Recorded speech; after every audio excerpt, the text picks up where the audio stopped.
Hello everyone, welcome back to our channel How To Tutorials. In today's video, we're going to see how you can get your Bitget exchange UID number.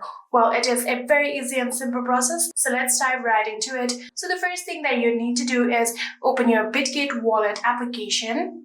And after opening the application, make sure that you are logged in. Here you can see I am already logged in, and after making sure that you are logged in, you can simply just tap on this particular icon that you can see on the top left corner right here. You can see 4 circle icon that you can see right here. You can tap on it, and in here you can see my wallet, and on the my wallet there is the ID right here. So this is basically your UID ID of your Bitget. In order to copy it, you can simply just tap on it, and you can see the ID is already copied on your clipboard, and like that you can get your Bitget exchange UID number. You can use this number however you want.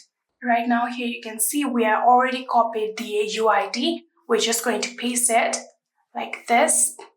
You can see this is the UID number of your Bitget. And yeah, that is it. That is how you can get your Bitget exchange UID number. I hope this video was helpful to you guys. If it was, please do not forget to hit that subscribe button and like our video. Thank you so much for watching. See you in the next.